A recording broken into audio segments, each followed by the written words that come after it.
సీరియల్లో సినిమాలో నటించాలనుకుంటున్నారా? అయితే వెంటనే మా యాక్టింగ్ స్కూల్లో జాయిన్ అవ్వండి. నమస్తే, వెల్కమ్ టు సుమన్ టీవీ. ప్రస్తుతం అంత పాటు ఉన్నారు family counsellor, motivational speaker, public speaker Rajani Rama గారు. మేడంతో మాట్లాడదాం. నమస్తే మ్యామ్. నమస్తే నవీన. మేము కోల్కతా అభయ కేసు అంటే మరి ఇది ఎన్ని రోజులకి ఇలా వెళ్తుంటుందో తెలియదు, కానీ సందీప్ ఘోష్ ఎవరైతే ఆర్జికర్ హాస్పిటల్ ఎక్స్ ప్రిన్సిపల్ ఉన్నాడో సిబిఐ ఇన్వెస్టిగేషన్ ఎప్పుడైతే ఫాస్ట్గా స్టార్ట్ చేసింది, ఎందుకంటే సెప్టెంబర్ 17కే నివేదిక ఇవ్వాలన్నారు. కొన్ని కారణాల వల్ల అది ఆగి అక్టోబర్ 1 వరకు పెండింగ్ చేశారు దాన్ని. సో ఈ మధ్యలో సిబిఐ బాగా ఇన్వెస్టిగేషన్ చేస్తుంది, ఇంట్రోగేషన్ చేస్తుంది. హాస్పిటల్ నుంచి మరొక వీడియో అయితే రావడం జరిగింది. అంతకుముందు మనం హాంకాంగ్ కేసు గురించి మాట్లాడుకున్నాం.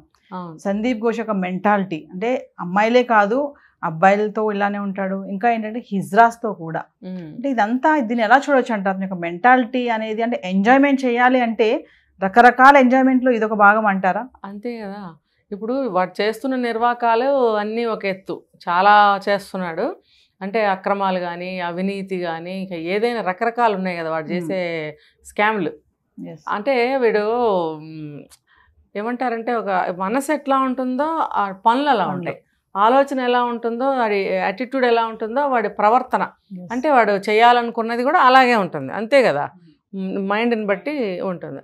అంటే దీనివల్ల మనకేం అర్థం అవుతుందంటే మీరు అడిగినట్టు వాడి మెంటాలిటీ అటువంటిది. అంటే క్రూయల్ అనే తర్వాత చెప్పుకుందాం, ఎందుకంటే ఇప్పుడు ఇవన్నీ చేశాడు కాబట్టి వాడు క్రూరమైన మనస్తత్వం అని మనం అనుకున్నాం. దానికంటే ముందు వాడేంటంటే మనం హాంకాంగ్ కేసు ఒకటి చెప్పుకున్నాం. హాంకాంగ్లో మేల్ అంటే మేల్తో కూడా వాడికి ఇంట్రెస్ట్. ఇప్పుడు అమ్మాయిలతో చేస్తున్నాడు, ఓవరాల్గా ఎక్కువగా అమ్మాయిలతో అని మనం విన్నాం. వాళ్ళతో బిజినెస్లు కానీ వాళ్ళతో ఇవన్నీ కానీ చేస్తున్నాడు. కాకుండా మళ్ళీ ఇప్పుడు ఇక్కడ హిజ్రాతోటి అంటే ఏంటి, ఇది ఎలా ఉంటుందో అది ఎలా ఉంటుందో ఇది ఎలా ఉంటుందంటే రకరకాల అన్ని ఎంజాయ్మెంట్లు కావాలి వాడికి. అంటే వాడి వయసు ఏంటి, వాడు ఉన్న పొజిషన్ ఏంటి, ఒక డాక్టర్, అసలు డాక్టర్కి ఉన్న విలువ దెబ్బతో పోయింది. మొన్న నేను హాస్పిటల్కి వెళ్తే నాకు ఆర్జికర్ మెడికల్ కాలేజే గుర్తుకొచ్చింది, హాస్పిటలే గుర్తుకొచ్చింది. ఎందుకనంటే ఇక్కడ కూడా రెనోవేషన్ చేస్తున్నారు. నాకు అది ఏదో సినిమా చూసి వస్తే అవే కళలు వస్తాయంటారు కదా, లేకపోతే ఏదైనా ఒక భయం పట్టుకుంటే అలాంటి కళలే వస్తాయని అంటారు కదా, అలాంటి భావన, ఆ ఫీలింగ్ అనేది నాకు వచ్చింది. హాస్పిటల్ మొత్తం రెనోవేట్ చేస్తున్నారు. ఒక వాష్రూమ్ దగ్గర సేమ్ ఒక వాష్రూమ్ దగ్గర రెనోవేట్ చేస్తున్నారు. పేషెంట్స్ తిరుగుతున్నారు వస్తున్నారు. నైట్ అయిపోయింది, నైట్లో ఇంకెవరు ఉండరు, ఒకళ్ళిద్దరు తిరుగుతున్నారు. నేను ఉండవలసి వచ్చింది. నాకు చచ్చే భయం వేసింది. భయం అంటే ఇది ఆర్జే హాస్పిటల్ గుర్తుకొచ్చింది నాకు. అంటే అన్నీ అలా ఉండవు, కానీ ఒక బ్యాడ్ ఇంప్రెషన్ అనేది తీసుకొచ్చేసారు జనంలో. ఇప్పుడు ఒక మనిషి చెడ్డ పని చేస్తే అందరూ వేరే వాళ్ళు కూడా అమ్మో వీళ్ళు కూడా అలా చేస్తారేమో, వీళ్ళ మనసులో ఏముందో అనే థాట్ మనకు వస్తుంది చూసారా. అలాంటి ఫీలింగ్ కలిగింది నాకు. చూసారా, ఒక్కళ్ళు ఎవరైనా తప్పు చేస్తే, ఒక్క చోట ఎక్కడైనా తప్పు జరిగితే అన్ని చోట్ల కూడా అభిప్రాయాలు మారిపోతాయి. ఆ భయం అనేది, అనుమానం అనేది వచ్చేస్తుంది. అంటే వీడు దేశవ్యాప్తంగా వీడు ఎంత డ్యామేజ్ చేశాడనేది ఇప్పుడు నేను చెప్పాను నిన్నటి కేసు, అదే ఎగ్జాంపుల్. ఇప్పుడు అదేదో అక్కడేదో జరిగింది, నేను ఇక్కడెందుకు ఊహించుకోవాలి? కానీ ఆ భయం అనేది మనుషుల్లో కలిగించాడు, ఆ ఫీలింగ్ అనేది, ఆ అనుమానం అనేది. అంతే కదా, ఎవరిని పోనీలే అనుకునే పరిస్థితిలో నేనైతే లేను. ఎందుకంటే అమ్మో వీడు ఎలాంటి వాడు, లోపల ఏముందో వీడికి. ఆ డాక్టర్ వచ్చాడు, సీరియస్గా మాట్లాడుతున్నాడు. అమ్మో ఈ డాక్టర్ మనసులో ఏముందో వస్తుందా రాదా చెప్పండి. దీనికి అంతటికీ కారణం ఎవరు? సందీప్ ఘోష్. వాడు చేసిన పనికి మంచి వాళ్ళ మీద కూడా అభిప్రాయాలు మారిపోతాయి. సో వాడు చేసినవన్నీ అటువంటివే. ఇప్పుడు అంటే వాడి మనస్తత్వం ఇలా ఉంది. ఇంకొకటి మనం చెప్పుకున్నాం, క్రూరమైన మనస్తత్వం కూడా.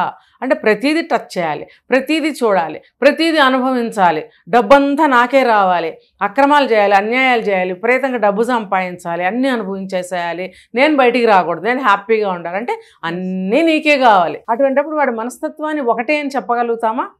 ఒకటే అని చెప్పలేము. ఇప్పుడు వాడు నేరాలు ఎన్ని చేశాడో, ఎన్ని ఘోరాలు చేశాడో అవన్నిటికీ ఏదో రోజున సుప్రీంకోర్టు అనేది సుమోటాగా తీసుకున్నారు కాబట్టి శిక్ష వేయాల్సిందే, వేసి తీరుతారు. కానీ ఇప్పుడు జరుగుతున్న ఇప్పుడు 3 months 90 days వరకు రిమాండ్లో ఖచ్చితంగా ఉంచుతారని అనుకుంటున్నారు. రిమాండ్లో ఉంచిన తర్వాత ఎంత తేలిన తర్వాత కదా ఛార్జ్షీట్ ఫైల్ చేస్తారు. వీడికి తేల్చేది ఎప్పుడు? అంటే అన్ని కేసుల్లాగానే ఇది కూడా నిదానంగా మెల్లగా అయినప్పుడే అవుతుందిలేనే, మరి సుప్రీంకోర్టు ఎందుకు సుమోటాగా తీసుకుంది? Yes. ఇప్పుడు వీడి హిజ్రాలతో ఏంటి పని, వీడి మనస్తత్వం ఏంటనేది అంచనా చేయలేకపోతున్నారా? మరి సిబిఐ వాళ్ళు సెకండ్ సైకిల్ మళ్ళీ స్టార్ట్ చేసి మళ్ళీ ఇన్వెస్టిగేషన్ చేసి మళ్ళీ కొత్త క్లూస్ ఇస్తే కూడా ఏమి చేయలేకపోతున్నారు, మరి నిరూపించలేకపోతున్నారు ఎందుకు? వీడికి అంత అండాదండ.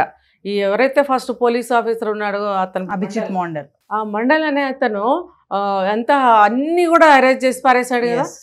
అతని సాయంతో మాత్రమే చేయగలిగాడు. మేజర్ పార్ట్ అతనిదే ఉంది. ఇప్పుడు పొలిటికల్ వాళ్ళు కానీ మెడికల్ హైయర్ అథారిటీస్ కానీ వాళ్ళ సీట్స్లో కూర్చొని వాళ్ళు ఏమంటారంటే ఒక సూచనలు ఇస్తూ ఉంటారు అంతవరకే.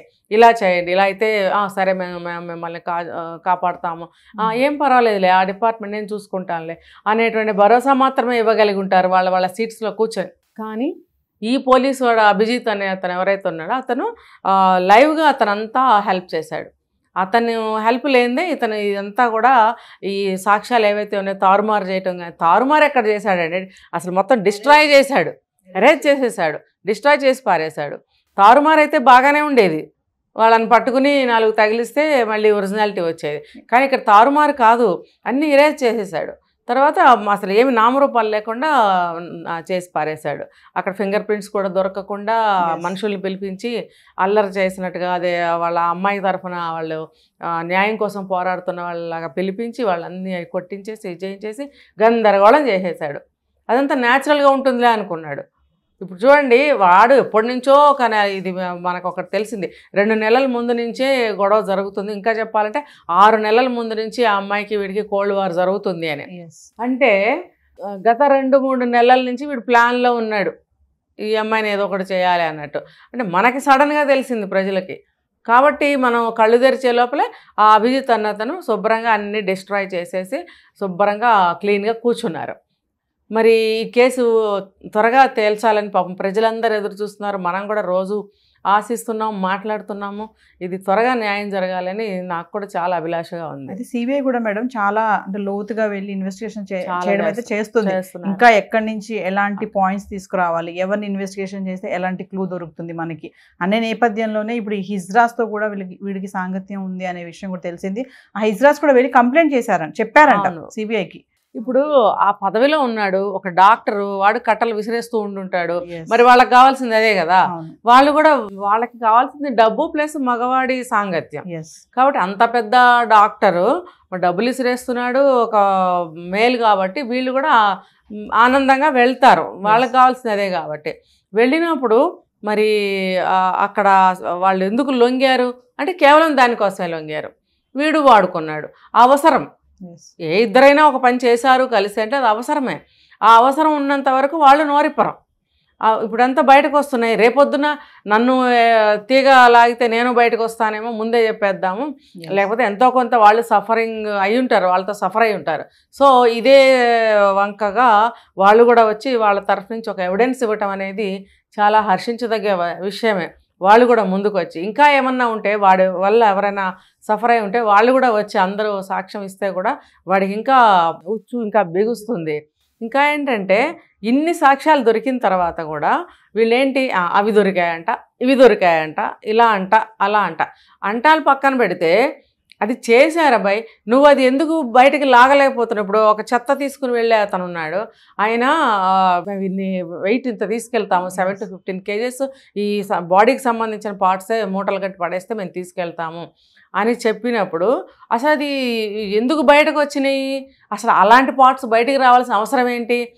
నువ్వు పోస్ట్ మార్టం చేస్తే అవన్నీ బయటకు వస్తాయా? ఎవరికైనా తెలిసే విషయం ఇది. పోస్ట్ మార్టం చేస్తే అవన్నీ బయటకు ఎందుకు వస్తాయి? అసలు రావు. ఒకవేళ ఆ వర్క్ జరిగేటప్పుడు ఒకవేళ అటు ఇటు జారినా చేసినా మళ్ళీ ఇన్సెక్ట్ చేసి స్టిచెస్ వేయడం అలాంటివి చేస్తారు టెంపరీగా, డెడ్ బాడీయే కాబట్టి. కానీ ఇలా బయటకు వచ్చేయడము, అవేమో ఎక్స్పైర్ అయిపోవడము, డస్ట్బిన్లో వేయడం వరకు వస్తుందా? మరి అలా అయితే ప్రతి హాస్పిటల్లో రావాలి కదా. ప్రపంచంలో ఎన్ని హాస్పిటల్స్ ఉన్నాయో ప్రతి హాస్పిటల్లోనూ గార్బేజ్ తీసుకెళ్లే వాళ్ళు రావాల్సిందే. మరి ఎవరైనా ఇలాంటి చెప్పారా? మనకి తెలిసిందా? లేదు. అంటే వీడొక్కడే ఇలా చేశాడు కాబట్టి ఆ నేరం అక్కడ జరిగింది అనటానికి చాలా స్ట్రాంగ్ ఎవిడెన్స్ అది. వాళ్ళు ఎవరు, కన్సర్న్స్ ఎవరు, ఏ టైంలో జరిగింది, ఎవరున్నారు అక్కడ, అంతా ఎవరుంటారు అని అన్నీ అందరికీ తెలిసింది. ఆ గ్రూప్ ఉంటారు కదా, డాక్టరు, అటెండరు, చేసేవాడు, వాళ్ళు వీళ్ళు గ్రూప్ ఉంటుంది. తీస్తే రాదండి బయటికి, ఎంతసేపు పడుతుంది? మరి అవన్నీ కూడా తేలితే అసలు అది ఒక్కటి చాలు వీడిని పట్టుకోవడానికి. అంటే సందీప్ ఘోష్ చుట్టూ ఉచ్చు అయితే గట్టిగా బిగుస్తుందని అనుకోవచ్చు అంటారా మేడం? బిగుస్తుంది, బిగవాలి కూడా. ఆ బిగిసిన దాన్ని బిగించి ఇంకా బిగించాలి. ఎందుకనంటే వాడి బయటికి రావడానికి వీల్లేదు. ఇప్పుడు పెద్ద పెద్ద హస్తాలు ఉన్నాయి, పెద్ద పెద్ద సపోర్ట్స్ ఉన్నాయి. అంత పెద్ద సపోర్ట్లో నుంచి శిక్ష వేయటం అనేది నేను అనకూడదు ఇంకా. కాబట్టి అటువంటి వాడిని వదిలేస్తే ఏముందండి, పులి కొంచెం దెబ్బ తగిలిన తర్వాత మళ్ళీ రికవర్ అయ్యి పంజా విసిరితే ఎలా ఉంటుంది, అలా ఉంటుంది అన్నమాట. కాబట్టి ఇది ఎంత త్వరగా అంటే అంత త్వరగా అని నేను చెప్పలేను.